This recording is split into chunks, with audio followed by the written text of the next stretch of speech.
Not surprised to see that you're jumping ship now that it's already sunk. You didn't build a department, you buried it.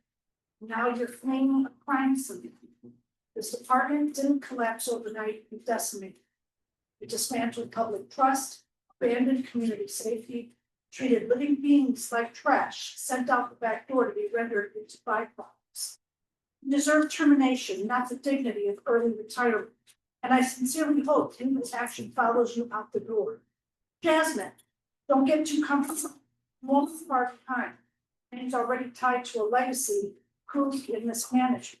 After all, you're a reject from this Riverside County Department of Human Services. You should be held accountable too. As for the commission, shame on all of you.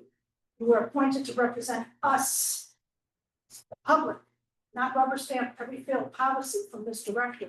Your silence has made implicit in the cruelty and neglect. You don't question, you don't intervene, and you clearly don't care enough to see what's actually happening.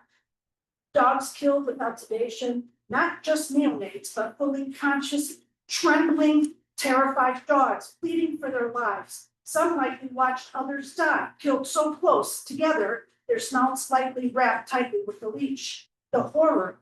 This isn't euthanasia, it's barbaric, and it's inhumane killing of sentient beings.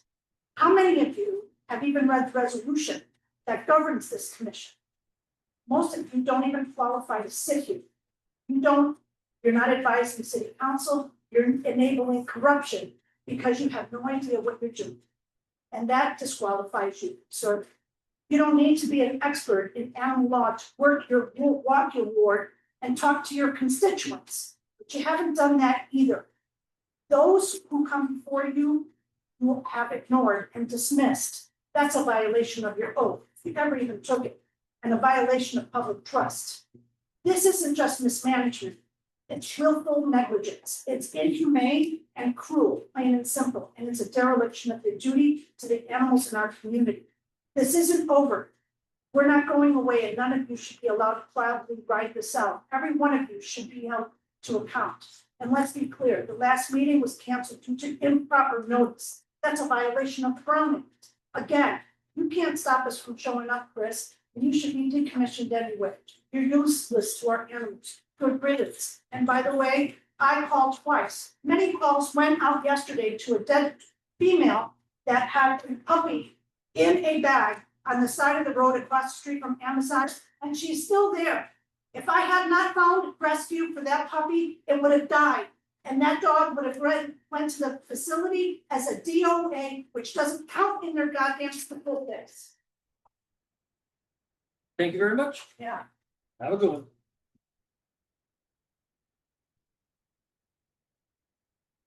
So next, consent calendar, number one, approve of the draft minutes from April 9th, 2025. If you guys want to look over that for a couple minutes, I do have some corrections.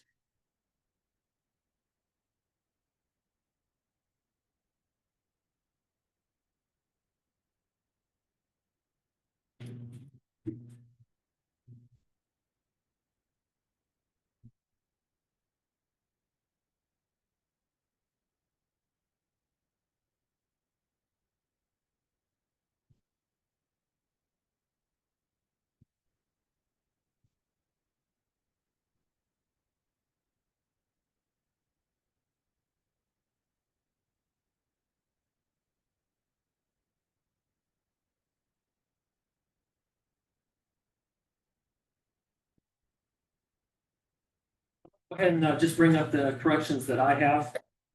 So on the minutes page, the very first one, up in the top right-hand corner says chairperson vacant. Actually, that should be my name. The vice chair should be Jody's name. And then if you go down, same page all the way down where it says call to order, that paragraph, remove the word vice, V-I-C-E. So that's the changes that I have. Thank you, Gary.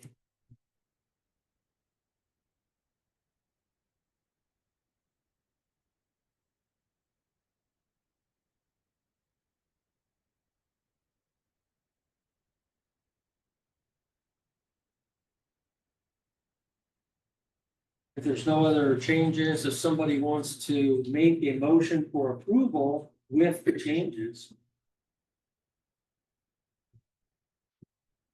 Sure, no problem.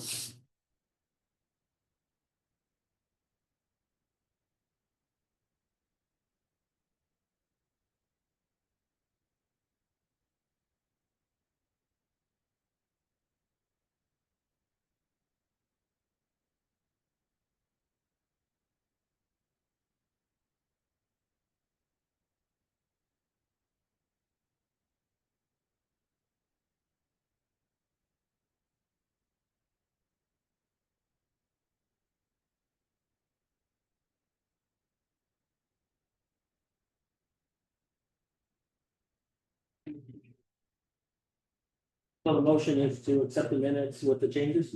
Is there a second? Second. All in favor, raise your hand.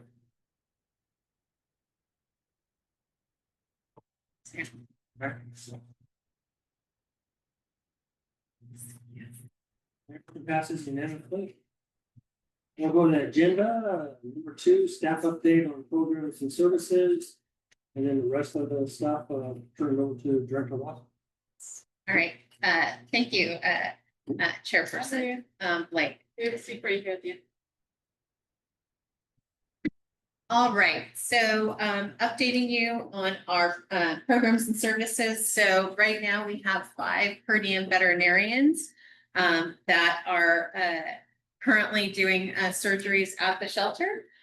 From April 1st through July 2nd, they completed 330 surgeries on campus, which is helping us to get caught up on that backlog that we have. We are hoping to increase the number of per diem veterinarians until we're able to secure a staff vet, which will increase our surgery dates.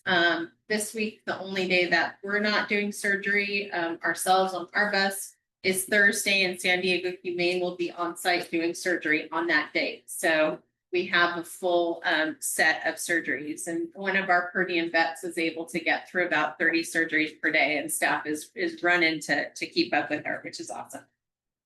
The other issue that we're having in order to schedule more surgeries, we only have 2 RVTs right now. We have 2 vacancies at the moment. We cannot perform surgery without an RVT to assist the veterinarian. The RVT is the one who intubates the animal, gets them prepped for surgeries, and gets them ready to go. So we have to have at least 1 RVT on site in order to do those spay and neuter surgeries. We are working on a recruitment, and we've asked our HR department to allow us to do per diem RVTs, just because RVTs are also difficult to find and keep. So we did get approval, so we're going to be flying that as a per diem. So if we have RVTs that just want to come in and assist with surgery or assist with clinic stuff while we have our staff in surgery, then we'll be able to utilize them to maximize our surgery dates. And I know that we've been asked also about taking the mobile unit out to the public. We'd love to do that. One of the things that we have to do to start off with is we have to make sure the per diem veterinarians that we have are willing to do surgeries for members of the public. There is something that each veterinarian has to establish before they're able to see an animal from a member of the public. That's called a veterinary client-patient relationship. And in the shelters situation, we have foster to adopt animals or animals at the shelter. We're the ones that have the relationship with the veterinarian. So that liability is lessened. When we're talking about members of the public bringing their own vet in for surgeries, that liability is greater. And not all of our per diem veterinarians feel comfortable in taking on that piece of liability. And so we are polling all of our per diem veterinarians to see who's comfortable with doing that. And then once we have that, we're working to get an item before council to approve the fees. So even if we offer free surgeries to the public, we have to know the amount that we're asking council to waive to offer those for free, right? So because it is a budget item, and it's something that could impact the budget because we're purchasing all of the materials, all of the supplies. We're paying staff to do that, so we have to know what that cost is in order to waive those fees for the public. And we're working on that right now that we have Betson and everything else. So as soon as we get those two things in place, then we'll be able to schedule those dependent upon the staffing levels that we. Okay. And then one of the other places we're seeing a lot of turnover is in the animal shelter attendant classification. That is an entry level position, and that classification is absolutely crucial to operational concerns. They're the ones that do all the feeding. They're the ones that do all the cleaning. They're the ones that are vaccinating at intake. They're the ones that are doing all of the operational things, including visits with potential adopters. The problem is that's an entry level position, and you get people who interview fairly well and they think they're ready to take on that responsibility.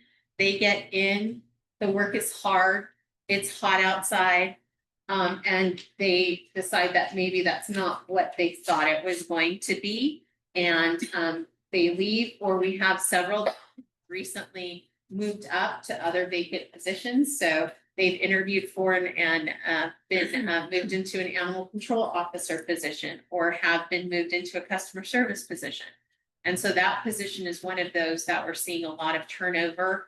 And we worked with HR to get temporary help in those positions, so we can have a pool of temp help that's easier to bring on board, just to do the basic feeding and cleaning, so that we can keep up with all of the animals that we have at both locations right now. Is that a salary position with benefits, right? The temp help? No, it's not. No, not the temp, but the regular one is yes. Yes. Animal attendants. Yes. Even though it's entry level, Yes. It's still a pretty good paying job with Benny's. Pretty good pay is, Yeah, I mean, they get $20 an hour working at a fast food joint. And so we start off at 16. So, when you're talking about, a set of the population, they're not necessarily looking at salary, or they're not looking at benefits portion of it. They're looking at their take home pay. And unfortunately, the take home pay is going to be lower than if they were able to do something else, like a fast food industry job, right? So that is hurting us a little bit on that side. But I know that the city is working through the citywide class and comp study to determine what the new salary range needs to be set at for all of the positions, including this one. So, Do you want us to wait on our question? no, go ahead. I have You a have a few. question. Should I? Just related to what I've already said? Yeah. Or what I've already talked about? Okay, so go ahead. Because I was gonna ask, so you said 16 per hour, but that includes benefits like medical, Dental. dental. Do they have to work full-time to qualify for benefits? Or most of these part-time positions, or? No, they're full-time. They're all. There's two part-time positions that are filled. Part-time does get, sick days, but they don't get everything else. Is there a way to make it more attractive? Outside of increasing the salary through the class and comp, And there's no increase to that salary for them? Um, Or like the part sold? I know, yeah, I know. And so we are waiting on the citywide class and comp study to do that, because we're not the only department, and that's not the only position that the city's having a difficult time recruiting for. Yeah. Because a lot of the salaries in the city are below market. and I do set them off at step 6, so there's 20 steps when you're looking at any job classification. And so I normally will start them off at step 6, which is the max that HR will allow me to go. And so I think that puts them somewhere around like $19 or $20 an hour. Yeah. But even with that, like Chris mentioned, you can go work at In-N-Out, where you're not afraid of losing a digit to a dog every single day. Yeah. What about benefits? Like, Benefits are great. but could they do like a 50% benefit for a part-time? No, person? because that's covered by the city's MOU. That's negotiated on with the unions. And to be honest with you, our part-time people are actually our best people. They actually aren't the ones that there's turnover with, because they get that break. They're only working 20 hours a week. So they don't feel the load that the 40-hour-a-week people do. So actually my 2 part-time positions have been there for a really long time and they love it. And you can hire more part-time, or do you have to stick to the number of full-time and part-time? We have to stick to the number of allocated positions, so. But we do have the temporary positions where I have another 4 part-time people and 6 full-time. So It's similar, like the Yeah. temp help helps. Does the job description flyer actually say what they would be doing? Yes. So, I mean, they read it and Yes. they understand that this is what you're actually gonna be doing. and the Yes. interview process is very comprehensive. So we bring them in Yeah. for a first round interview and we're very clear with them. We talk about euthanasia. We talk about that it's a very physically demanding job. We go over all of that. And then for their second round interview, they actually get placed in the kennels. So it's a working interview. They have to go to the kennels, clean, feed, smell all the smells, see the fights that potentially break out in the morning. They actually get to experience that, and then we bring them right back in the office and we ask them some more follow-up questions just to make sure that they're aware of what's going on. Yeah, that's good, because, I mean, it's just, I don't know. Yeah, Hopefully something can be figured out, because that is the hard, so. Yeah. It's one of the houses we're Yeah. getting. Yeah. I did have a question about the spay and neuter. okay. What animals are chosen for spay and neuter? Just the ones that are being adopted, or? A little bit of both. So Okay. we're scheduling back foster to adopt. So we have a link that foster folks that are on the waiting list are being sent to self-schedule for their animals that have been adopted and are pending surgery. So those come back, and then whatever Is spots. that what you're calling foster to adopt? Yes. Oh, yes. okay, so adopted pending surgery. Yeah. And that's foster to adopt because they're not, the adoption isn't finalized until the animal's altered and becomes theirs. And then whatever spaces we have left, we're filling up with highly adoptable animals that are at the shelter that will be spayed and neutered prior to adoption. So we're trying to do both based on, the vets that we have and stuff. And then we're doing a little bit of TNR in some of our hotspots, depending on, which vet and how many spots we have for the cats.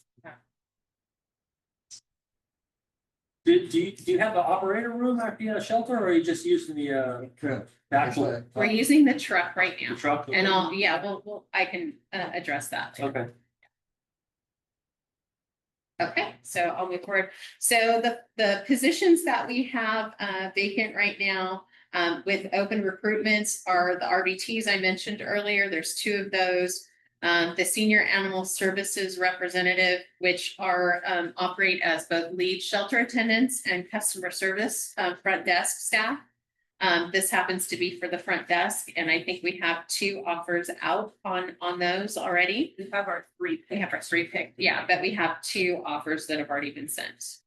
And we're waiting on the 3rd. And then 11 animal shelter attendant positions, and I think 6 are currently in backgrounds. We have 1 vacant animal control officer position, the full-time staff veterinarian, and then multiple per diem vet positions. So that concludes the staffing update. The next update I want to share with you. Yes, How is it going for the full-time staff veterinarian? we haven't gotten any No apps? takers, no apps. And so we're going to be reaching back out to our HR to see what else we can do, whether we need to potentially increase that amount. And I know they're hoping to wait for the class and comp, but that one, because it's so needed, I'm gonna push really hard on that one. Do any of the per diems seem like they could possibly move into that? They're not interested in that right now. The benefit of the per diem position is that they get to pick and choose. They don't have to schedule a time off. They're not there full time. So, and they're operating at multiple places, different shifts at different places depending on their schedule. So, and then as far as field activities are concerned, for the first quarter or second quarter of this calendar year, and the fourth quarter of the fiscal year, from April through June, April 1 through June 30th, our field officers completed 4,332 calls or actions. So included in that number, we did 1 animal cruelty investigation, 4 dangerous or vicious investigations. We issued 144 citations to the public. And then we assisted PD and parks with 3 encampment cleanups at different sites in the city. There's almost always animals at those locations. And as you're aware, we're unable to pull animals from people unless they're being uncared for, badly treated. I'm not able to just say, no, you don't have a home, you can't have that animal. I know that is something that sometimes the public is concerned about. That's not something that would be harmful. The reference to calls, is that all your cities at San Bernardino and all the cities That's just the city of San Bernardino. only? Hmm. Okay. The others handle their own calls? Yes, they do. Right. So that concludes the update on our programs and services. Hmm. And then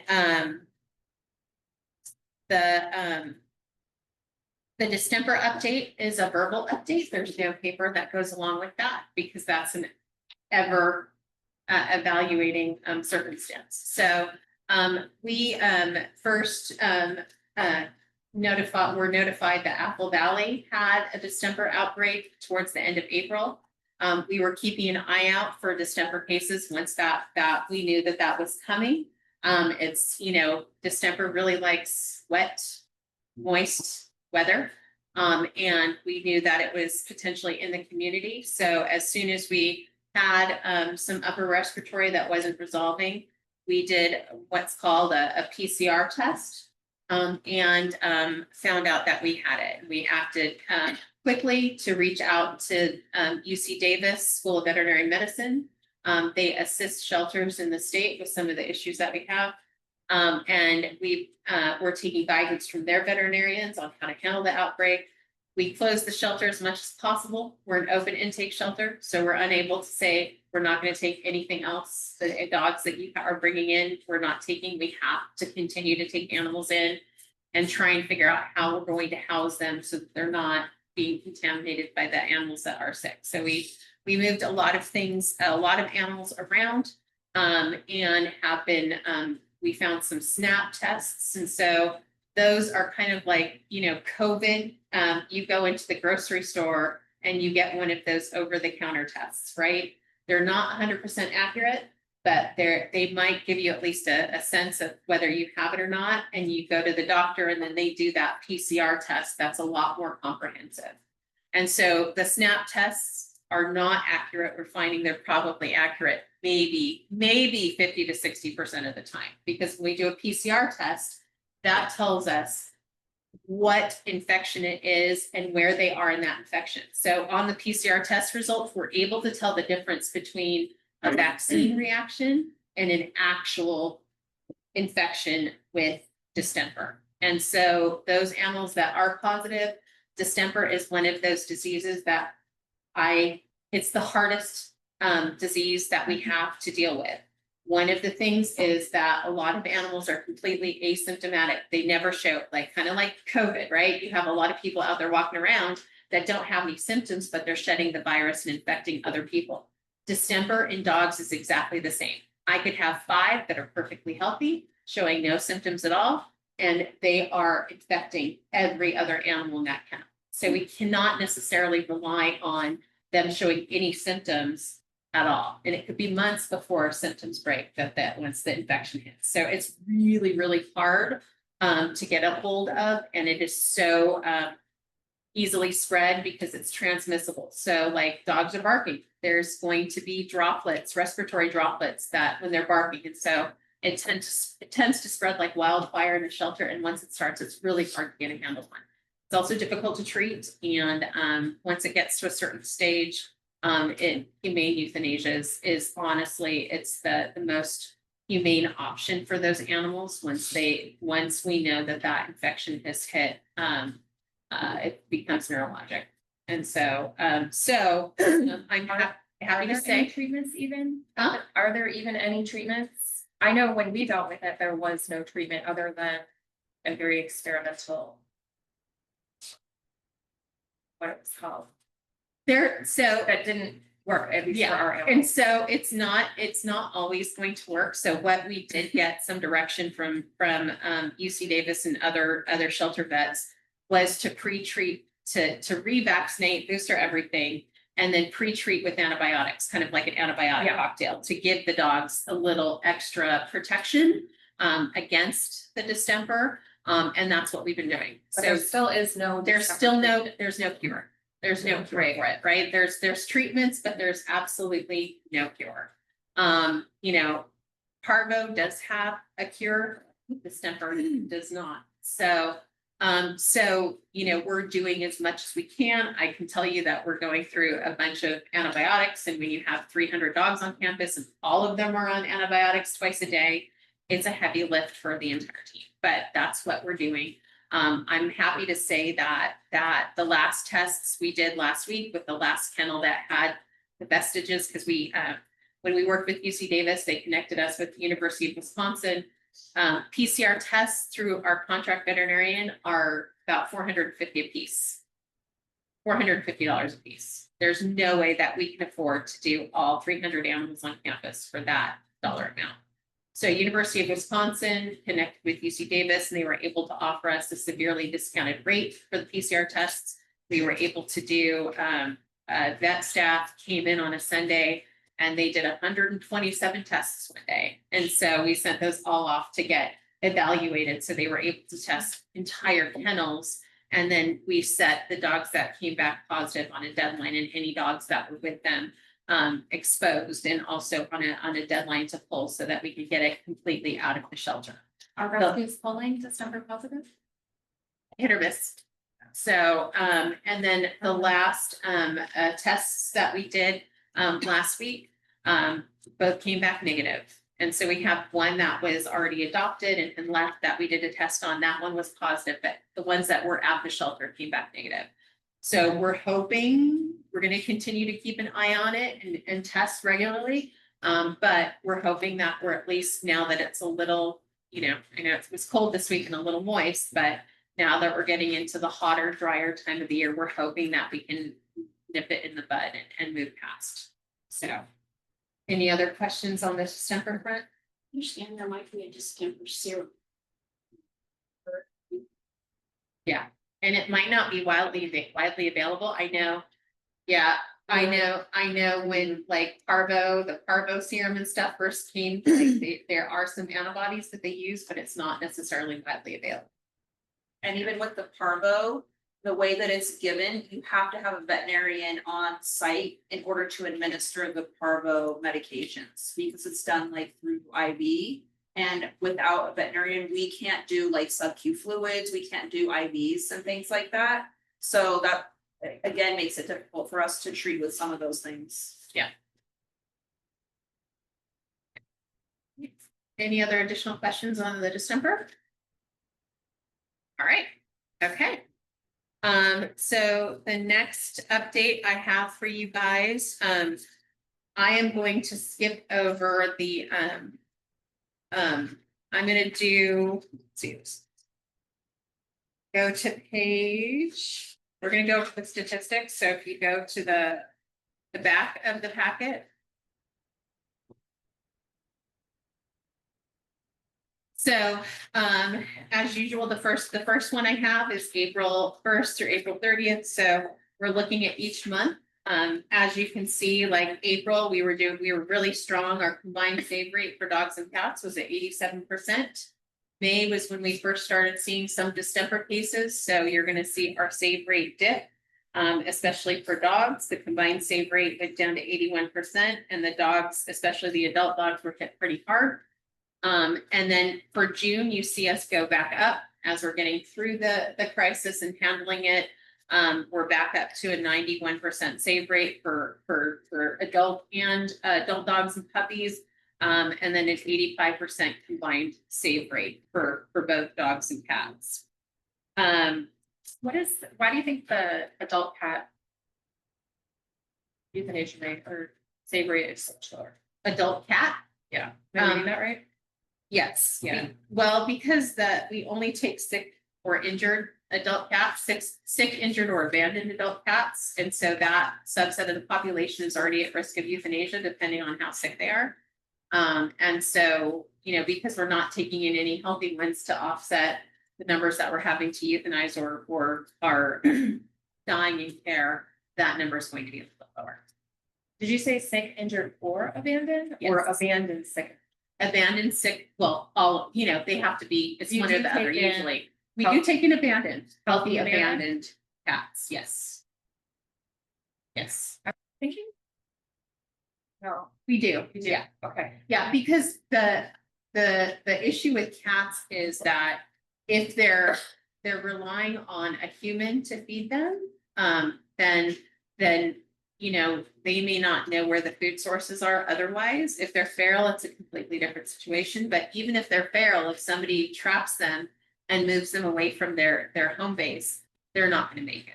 And so cats that are abandoned outside of their home or their owners move out and leave them behind, we do take those in. 100% or? Yes. Okay, okay. I was thinking healthy cats or not. Not regular, they have to be abandoned. Yeah. So I found this box with this cat in it and it's on the side of the road, right? That's an abandoned cat. That's So obviously not like somebody not dropping there. off.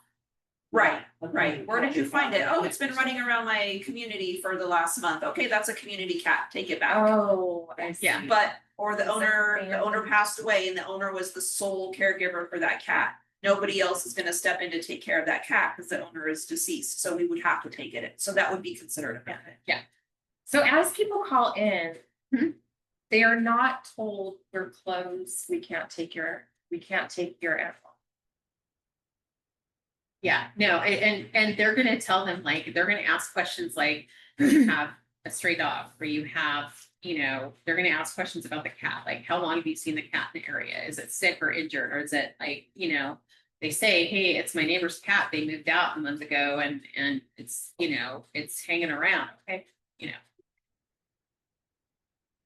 If it's like, hey, I've got this stray dog, okay, are you willing to hold on to it for a few days? You can bring it in, but yeah, we're not telling them. Owner surrenders too? Owner surrenders are completely different, okay, because they have the power to rehome that animal. So we are asking them to do Okay. that legwork. But ultimately, if they run up against a brick wall, then we will take those animals in. I mean, recently we had a gentleman who was trying really hard to rehome two dogs. He had an issue with a child in the house and wasn't able to keep the dogs. He tried really hard to rehome them, but ultimately couldn't find any options for them. They were two large dogs and I know. had to surrender them. And that's, you know, and we do try and Yeah. and ask them to take on the responsibility of these animals. We're gonna ask you to try and rehome them first. What have you done to try and place your animal into another? And we did just update all of our resources for people, and there is an updated flyer on the back table that we would give someone when they come and ask you to owner surrender. And it lists all of the different things that they have available to them.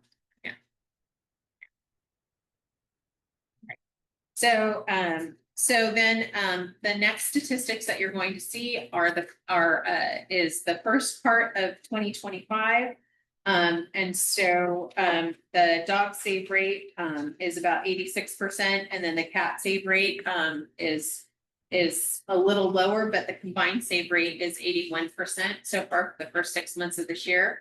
So even though we've had the distemper outbreak, our dog save rate is still pretty strong. And then the last one is for last fiscal year, the last statistic page in your handout. And so that is for the entire 12 months, and you'll see over the 12 months, and this is when the partnership was in effect, we took in 11,345 cats and dogs, and it's split about 70-30, right? So about 70% of that is dogs and about 30% of that is cat intake. Mostly kittens. Okay. Any questions on the statistics or numbers?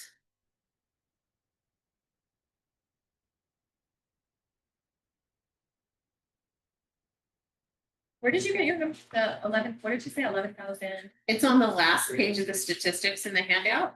So I see 11,804. 11,345 Oh, okay. In blue. in blue, yeah. And I was just looking at intake plus existing at 1,804. Where's the bottom?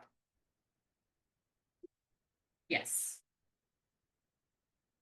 That's just, oh, okay, that's taking into account the animals before July 1st, 2024. Right. So if you, at the very top, we had 459 animals in care. We started off on July 1st of last year.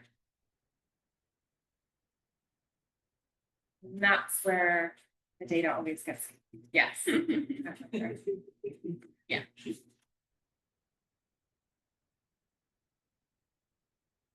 All right. We're gonna bring a statistician in here one day for you, Angela.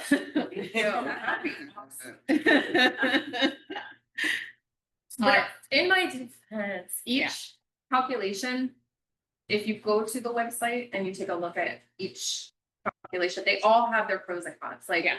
one bolsters the save rate a little more. Yeah. Another one might not take into account something else. Yeah. So they Yeah. are. The most important thing, I think, is however you're measuring it to be consistent, right? So we've consistently been using the same statistic now for 5 years.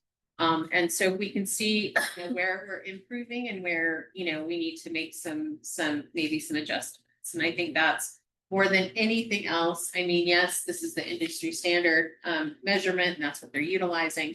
But, are we doing better? Are we seeing some improvement? What populations are most at risk? And I think here in this, you can see that because of the foster program, a lot more of those neonates are making it out alive, right? Like, this little guy here, and it's a cat. Yeah, it's a cat. So, that having the structure in place and the people networking those, even, we've gotten a bunch of underage orphan puppies over the past 12 months. And those are going out to foster or rescue. So Can you remind us of that website too? So it was probably when you first came and we changed the data. okay, shelter animals counts. Shelter animals counts, and then that's where it explains each of the calculations. Yeah. So I remember reading it and I couldn't remember where. Well, it usually on the ASPCA website, it'll explain all of the different calculations. So you can look at shelter statistics. Just if you Google shelter statistics, you can find it. And it's either the ASPCA, which gives a really good explanation of all of the different calculations. Okay. Shelter animals counts is where most shelters in the US, including a lot in our region, report out their monthly data. Yeah. Yeah, but their portal's only for, it's not public facing. Yeah. Yeah, so, but shelter animals counts, members of the public can go and look at, how their shelters are doing. Okay, thank you. You're welcome. All right, so on the next page, you're going to see, right after the update to commissioners, it's our fiscal year fourth quarter, just the amount of grant money that's been spent. That's just for this quarter.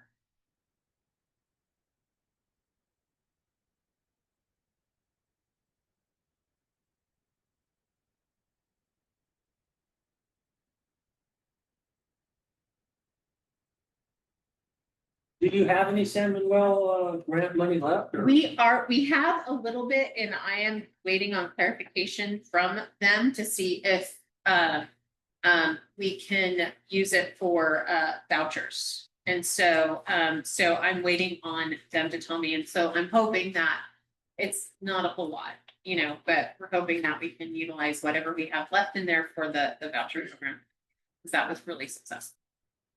Food and supplies and things, the shelter's doing okay? Or We can all utilize wet food. That's one of those things that we don't get a lot of donations for, both dog and cat wet food. I think in the past week, I think I've probably spent a couple thousand on just purchasing wet food. The wet, obviously we have a lot of kibble which they can eat, but we use wet dog food to hide the pills that we need to give them for medication, so that's one of those things, and then especially like kittens and stuff need wet food. So, Wet adult kitten. cats may not need wet food, they might like wet food depending on their age, and any seniors that we get in, staff is quick to know if they don't have teeth or, you know, they need wet food diet only, that's something that we do know. There's a like, the 501c that, we were supposed to develop. Is that, you know, where the donations are legally able to come into the shelter, right? No, we get donations too, just to the regular general fund.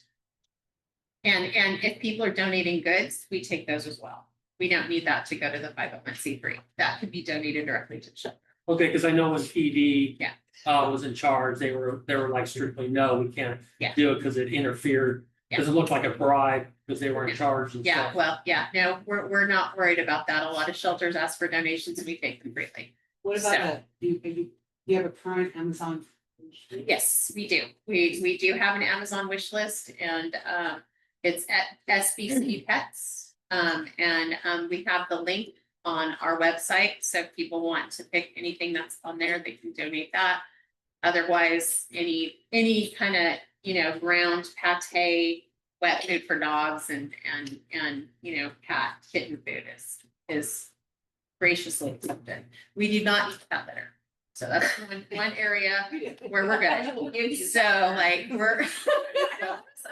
For abundance of cat litter donations. I think Because I because, get some too. right, well, the boxes, so we get our donations from Amazon, so those boxes tend to break or bust. And so anything that's broken or busted when it's at the warehouse, they can't use, and so we get it. So that means we have a lot of cat litter. So, we really do. I think we have one whole, Conex box full of cat litter. Well, is it just, you have to take a physical item? Or do you have a fund set up? Yeah, we have That several funds people set up. can donate money? And we have a donate button on our website too. So if people want to donate money, they can, and it goes to a specific allocated fund in our budget. So if we ourselves went to the animal services section of SBC website, SB City website, we could easily find it. Because now I want to put a post together. on Yeah. my food or- Yes. So, okay. And I'll look it's, for that. you can just do sbcitypets.org. We did set up our own Oh. website, so, and that goes directly to us. It's still embedded in the city's website, but we asked to have that pulled out so that it's easier to tell people, like, you're gonna go here and then you're gonna, Okay. it takes it directly to the animal service Okay. page. And then if we post saying a shelter can always use wet food. Yeah. Dog, cat, and kitten, because kitten a big, wet kitten. Yes. Need- Yeah. Okay, And especially at this time of the year. Lots of kittens. okay. Any other questions on the grant funding? No? Okay. I have one more update to you guys, and I'm gonna turn it over to Jasmine to do our community outreach stuff. I just have to update. Okay, so. I know, well. We're busy at the shelter today, so our community outreach manager stayed behind. So I'm gonna give an update to you guys on the regional partnership. So you can see the totals from the different cities that are partnering with us. Obviously, you can see that our city, we have 1,900 animals for this last quarter just from our city. All of the other animals that we brought in just in this quarter are broken down by the other cities, but we definitely have the lion's share of that 2,900 animals that came in. So Well, a small mammal, 33. small mammal, those are probably hamsters. I think we got a Okay. ton of hamsters in, yeah. What about wild? Wild, that could be raptors. We get injured and we usually move those over to rehabbers. Yeah, and we did get a spider monkey this past quarter too, so that was an interesting impound. So, yeah. They So are Montana is our biggest, our second largest, but yeah. second largest. Well, yeah, behind us, so Oh, well, the biggest I partner, mean, of the yes. feeders. And they're also the largest, so it kind of goes in population order, right? So Montana is the second largest city behind us, then Rialto, then Colton, than Grand Terrace and Loma Linda.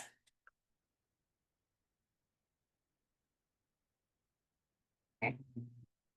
All right, so as far as construction goes, the contractor who's getting the site, finishing up all of getting the concrete pads, getting the connections ready for the new kennel buildings we ordered last year. They were approved by the mayor and city council in May. We completed a walkthrough with the contractor on the 3rd of July, and they actually broke ground last week, and they are almost have 2 concrete pads up and running, and then a third one I mean, they've been like, the amount of work that they've done just in the past week is just blown us away. They're, probably the most effective contractor I've seen there on site. So the first 3 modular buildings are set to be delivered on August the 4th. So we'll have the pads in place. They will deliver the buildings. The connections will happen later, but at least we have those buildings in sight, and we have the rest of the buildings, the other 9 buildings that are coming our way are phased in through December of this year. So our contractor is expecting to be done with everything at the facility by October. So the buildings that have already been delivered will be connected, and as soon as the other ones come in, the connections will go in so we can utilize them. And again, once we have those additional 12 buildings, we will have a total of 311 separate dog kennels on campus. So like right now we have 300, this morning when I looked, we have 378 dogs. So next year by this time, we'll be able to house most of the dogs in our care individually, which will reduce fights and hopefully help us with them being in completely separate buildings, will also help us control any additional outbreaks that come. We could hopefully contain it to one building instead of having it in a couple of buildings. So so that's that with the construction. The building lease, the satellite center, the ribbon cutting happened on May the 7th, and we opened to the public on May the 9th. As of July 3rd, we had 83 cats and 21 dogs at the satellite center.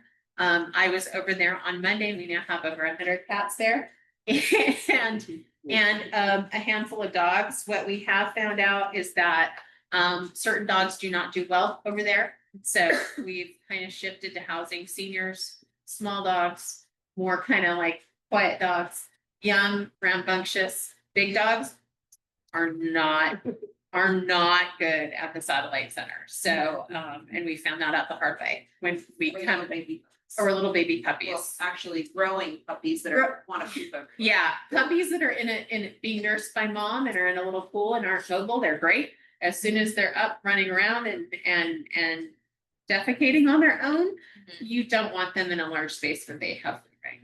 It's just not. You're not getting any complaints from the residents for bark over sex parking or? No. Okay. Nothing. So, and then the boarding facility up at the vet's office is not being utilized due to staffing levels. Just because it's hard enough splitting a small team between 2 different locations where you're open. Splitting it between 3, I would have very, very stressed out staff, including myself. So anyway, so we're not utilizing that right now. It really hasn't become an issue. So, yeah. Right. Do I have any questions regarding the regional partnership? Yes, ma'am. Not the regional partnership, but as far as the satellite center though, are you dogs getting adopted there though, or not really? More cats than dogs. More cats. We're gonna try and push out some additional social media posts this weekend to try and generate some adoptions and some traffic moving that direction. And that's the hope, is that we really can get them moving that way. It's dog adoptions in general throughout our region are down right now. I think Riverside County is like 240% of capacity right now, and they're having to euthanize for space. Because it's harder here when you have a high percentage of the population that rents and they don't own their own home. And there's a lot of restrictions on dog ownership and breeds and renting, then it's really hard for people to come in and commit to a dog where they might have no restrictions as far as a cat is concerned, right? So So yeah, it's a struggle right now. And, you know, we are seeing some rescues come in and pull them, and we'll talk a little bit more about that when we get to the community outreach update. But we're definitely seeing some stalling, especially in workshops. And I'm sure, you know, I know that's common in a lot of places right now. What about the 4th of July? We didn't see a huge bump, no more than like normal. So, you know, we didn't have like a huge intake and stuff, and our population has been fairly stable. We've been trying, since the December outbreak, we've been trying to do a lot of intervention and diversion, and talking to people and asking them if they're willing to hold on to an animal for a couple of days, giving them the tools to see if they can match the dog with the owner. And that seems to be fairly effective. You know, they still bring them in if they're not able to find the owner, but it at least gives us an opportunity to vaccinate it and microchip it before it comes back in. So, okay. All right, and that concludes the report on the regional partnership. All right, community outreach programs. So for the first 6 months of the year, it looks like we had about 2,500 hours. And to put this in context for you, that's for the first 6 months, that's roughly 2 full-time employees for 6 months. So we love volunteers. The volunteer hours really matter, and they make a huge difference. Let's see, volunteers, so active volunteers, those that have come within the last 4 months, 72. 39 of our volunteers that we got in from January 1st to June 30th. 39 of those have started just in that time period. We recently started a volunteer of the month program where we recognize different volunteers each month. Staff will usually vote and send in like, hey, this person's been really great at helping with laundry or dishes or whatever. So staff usually will make their recommendations, and we give them a nice little certificate.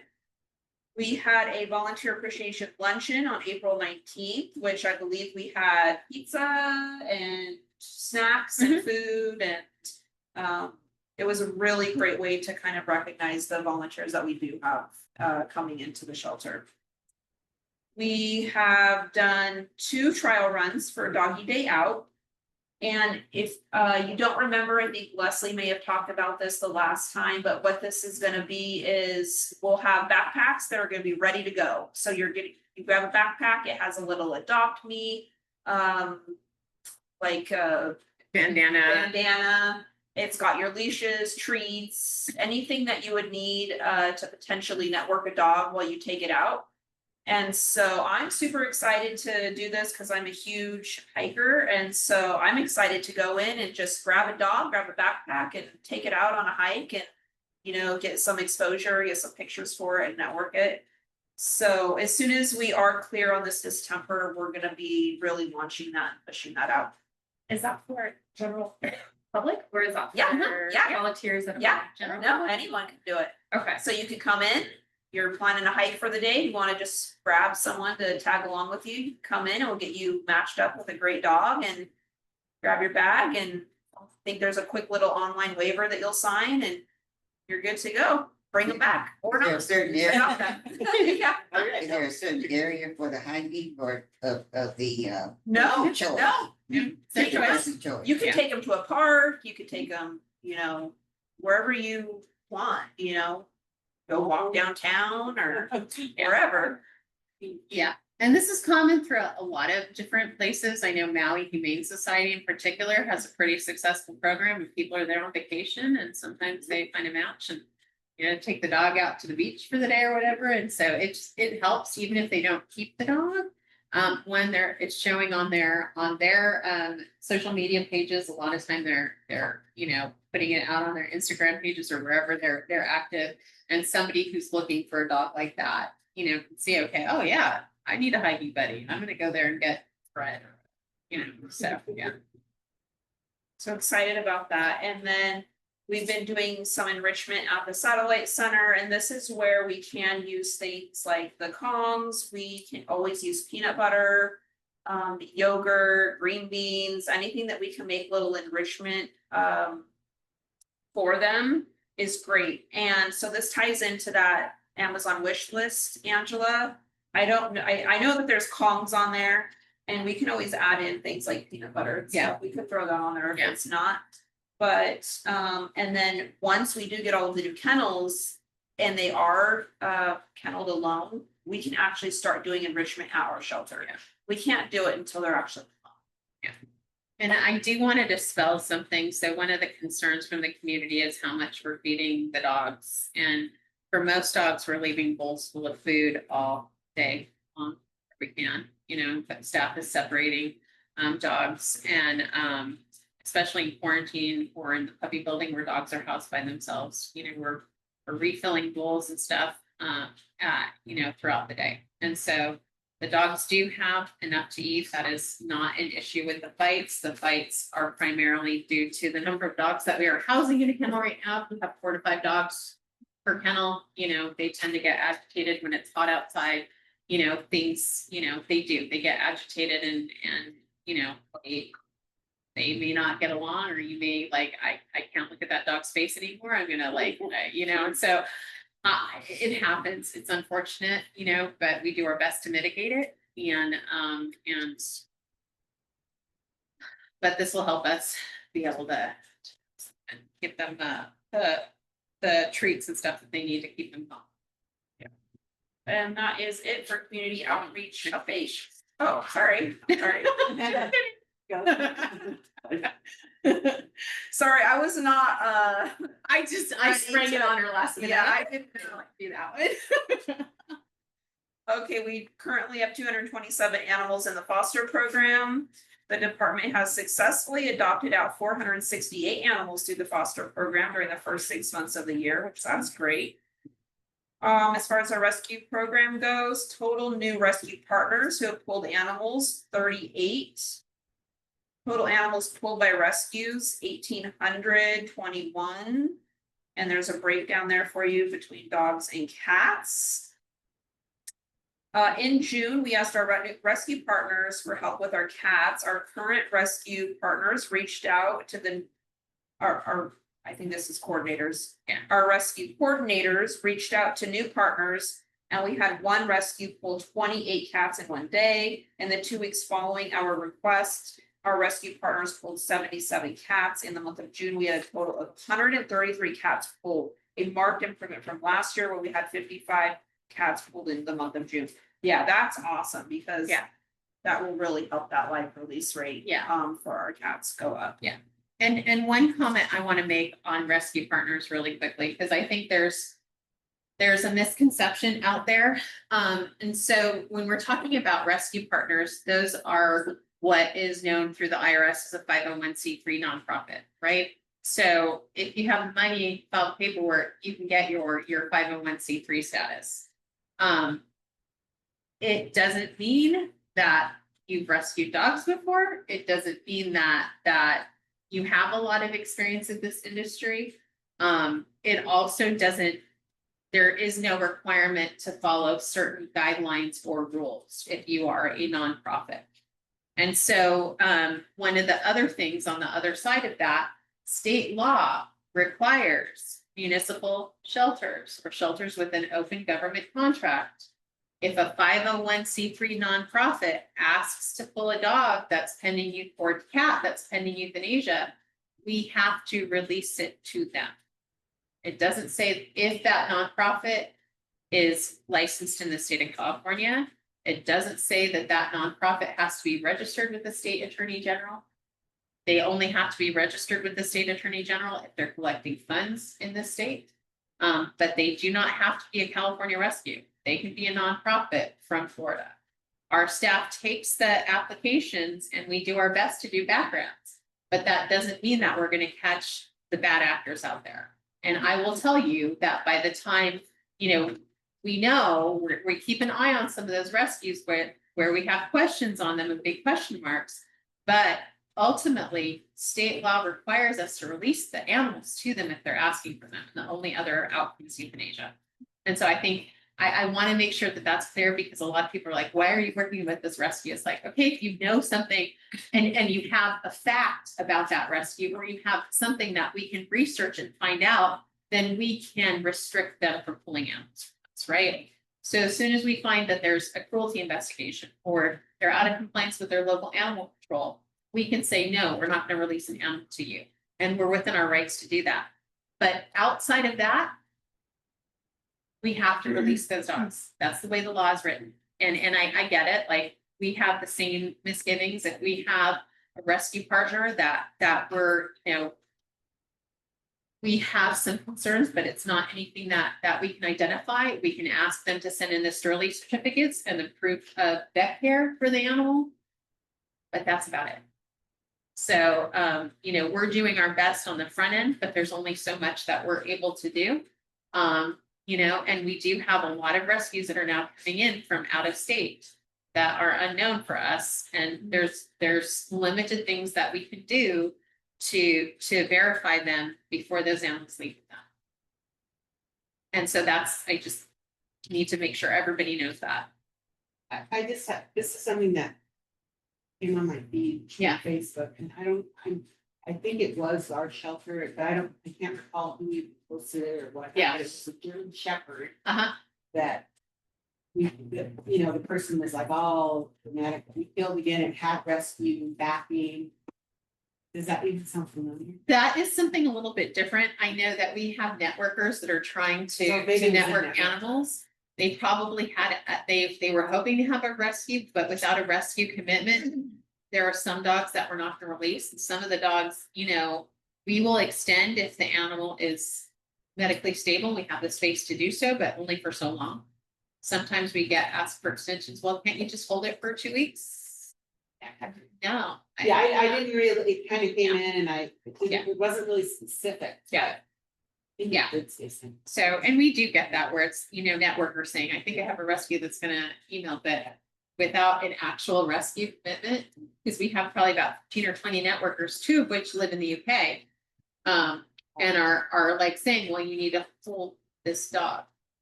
So they're not gonna pull it unless we've got a verified rescue commitment for those animals. And right now with our space considerations, even when we have 311 pounds, that doesn't mean that we're gonna hold 600 dogs on campus at one time. So, I know, I get that a lot, and so I always tell people, show me the email that was sent in by the rescue. Yeah. And they're Right, like, and it had come through a couple. no, I times, know, And I was like, People is say this that a even lot. us stuff? But I'm like, Yeah. it was kind of vague, and then I I think know. I read a few comments and then I was like, I'm too tired, But whenever I ask for that, and then they stopped. yeah, Mhm. it's not. Because believe me, if there was an email, the first thing that you saw. Yeah. Right, Yeah. yes, right. There isn't an Exactly. email, so that's why you're gonna But see and it. then that's part of all the. Yeah. The hype, and then everybody gets all up in arms, and then but- we are the. It's Yeah. like snowball. Yeah, Oh, yeah.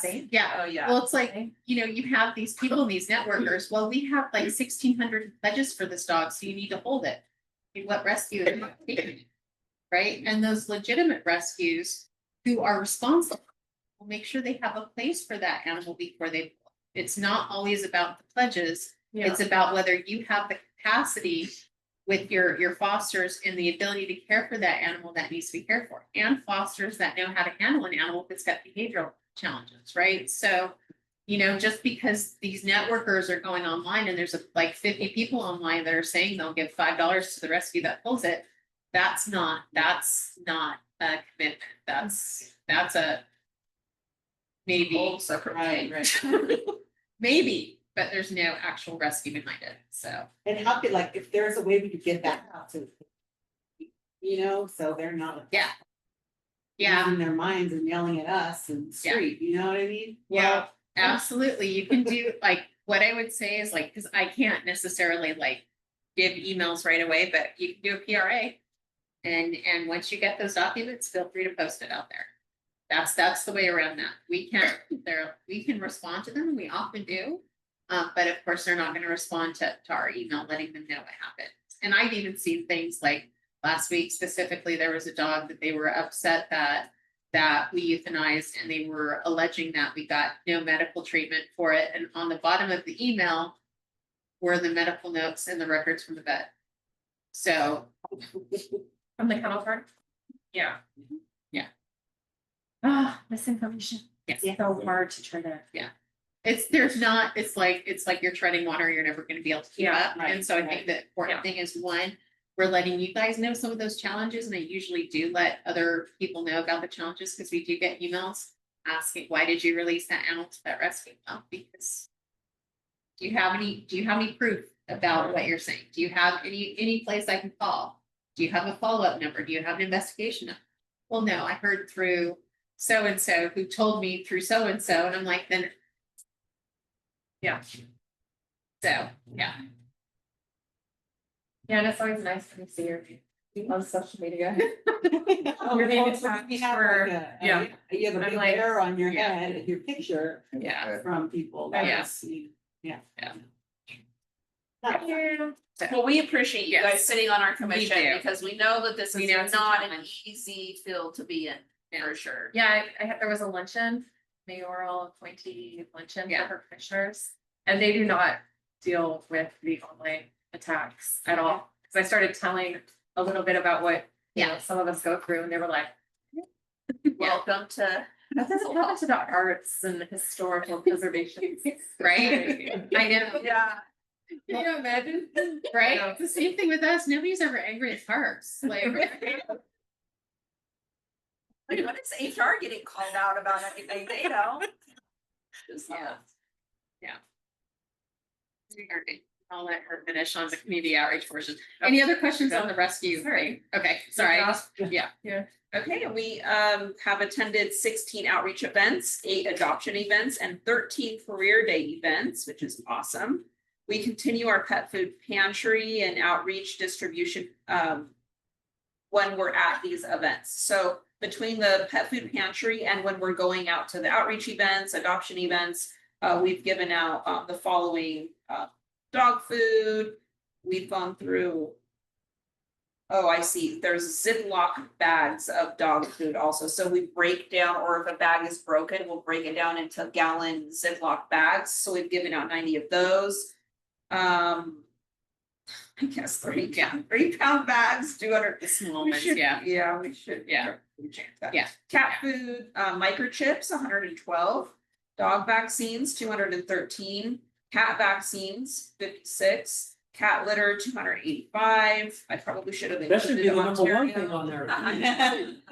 And with the Right. cat litter, we also do help other shelters who are in need. So we've helped Redlands, I think, before. We've helped Ontario. Paw Mission has taken some. So we really try to Yeah. share the cat litter. Yeah, we'll reach out to local rescues who focus on cats and like, hey, yeah, take what you need. Like fosters are getting the cat litter. They don't have to worry about going out and get cat litter for their cats. So And then at offsite events, we've adopted out 4 dogs. So I did have a follow-up question about the pet pantry. Are you guys still doing that once a week? or- once a month, the 4th Monday of the month. yes. Yeah. Yeah. You get a lot of people. Oh, Yes, and they get there early. There There's a already is a line.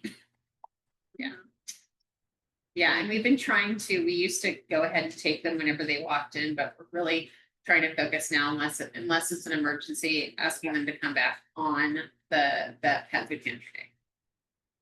It's Not very everything accessible. or Time in a certain time. Yeah, it's the Monday at 9 o'clock, I think is when it starts, 9 a.m. They're 9, there 11. at 7 o'clock. Yeah, With We their do. chairs, they're ready. yeah, Oh, man. we do. Yeah, because sometimes we have a limited amount, right? So what we're able to get the community depends on what we have in our inventory. And so sometimes it's a whole pallet of food out there, sometimes it's 2 pallets, just depends.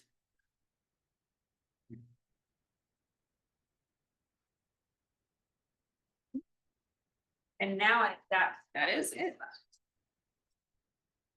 And then on the back of the packet, you're gonna see a calendar of our upcoming events.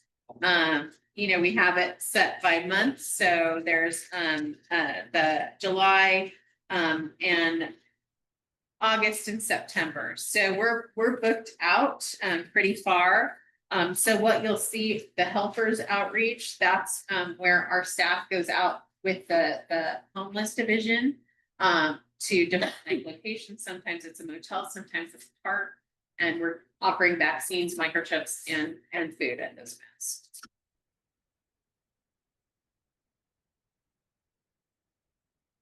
Any other questions for Dr. Watson or anything? Probably not an appropriate question, but are there any? For the public comments, are there any guidelines that people have to follow?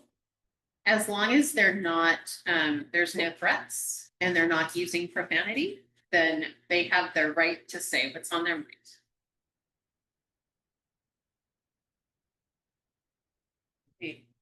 So I would like to, I'm sure some other commissioners would probably follow up with me on this, but I like to say to Director Watson, you're probably the best director that the Animal Services Department has ever had in its career. And you've been very transparent, very informative. You always ask questions. I watch you at the council meetings when they tear you apart up there.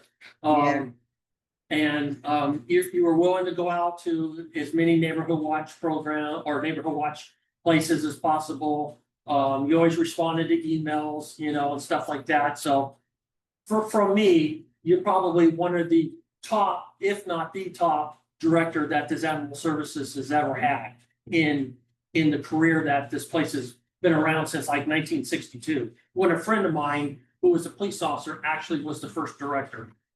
So I'd like to just at least acknowledge that.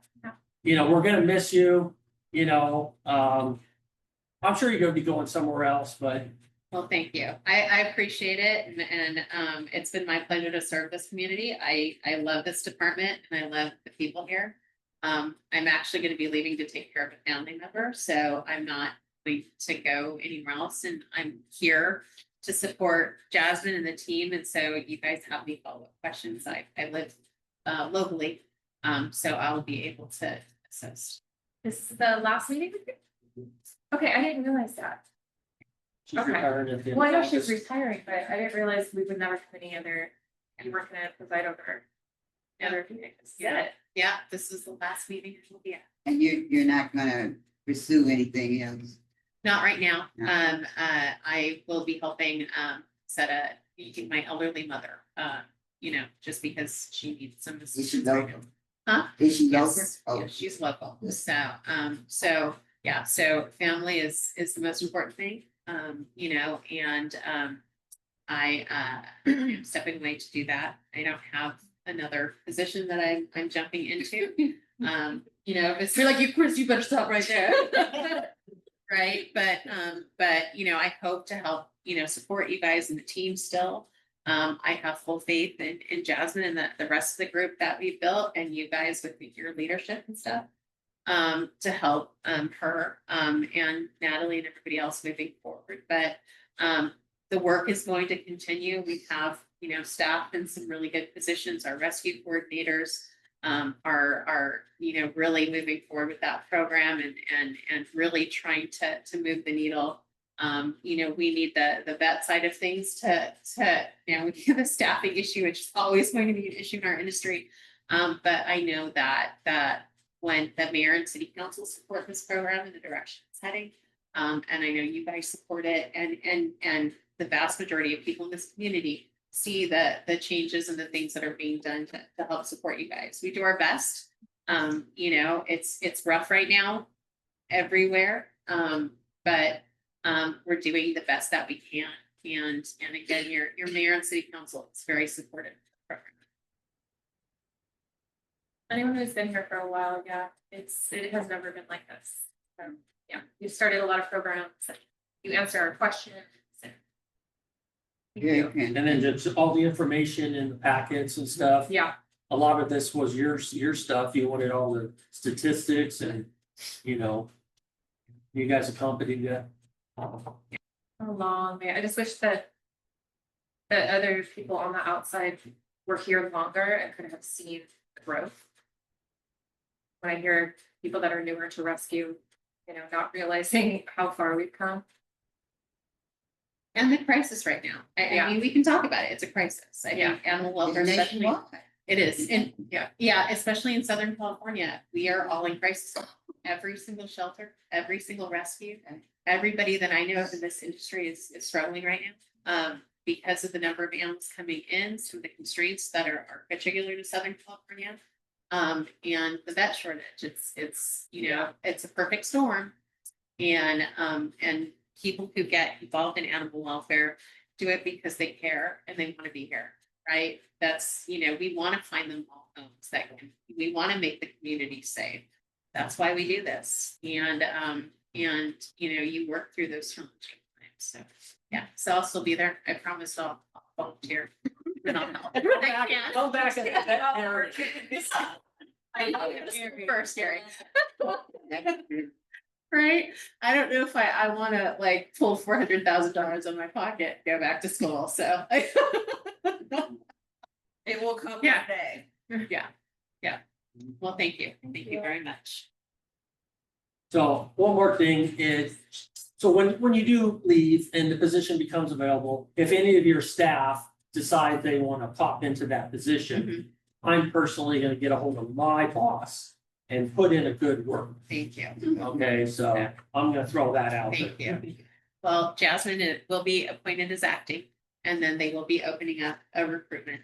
So Because your staff knows what you are doing, and that's Yeah. would be the best case scenario to have everybody just, you know, move up and yes. instead of trying to go outside to somebody that wants to come in and just change everything around. You know they will. And I've done this, been in this industry for almost 12 years now, and I've gone through 5 directors at another shelter, and hands down, Chris is the best that I've ever worked with. And so I'm really excited to take what I've learned from her, continue to have her assist me on the back end, even though she, you know, won't be here any longer. But really to use that as like keeping the momentum going forward. And even though they are opening this up to recruitment, I really hope to get this fair and square. And I really do believe that I'm probably very qualified to do this. But I mean, there's competition out there. And so, like I said, I just want to make sure that everything's being done for the city and the best person is placed in. And if it's not me, then that's fine. We just need the best person in this role. But it can be challenging because like I said, I've gone through so many different directors and everybody has their own take on how to run a shelter, what they think the community needs. And Chris has just done an amazing job at everything that she's done, even just since I started, just what we've been able to do in the last 2 years. It's been incredible. So I've seen her swim through a lot of stuff. Yeah. I've been here for a while and you're fit. Thank you. I think she's the most senior commissioner, aren't you? You've been here the longest? 2017. She was here when I started. Been here for a while. We'll miss you, girl. I know, I will miss you guys too. I will miss it. You know, but I want to help, you know, so. Any other comments or anything? Anybody? Somebody wants to make a motion for adjournment until Wednesday, October 8th at 4 p.m. here in the library? I motion to adjourn. There a second? Second. All in favor, raise your hand. Passes. Thank you. Thank you, everybody.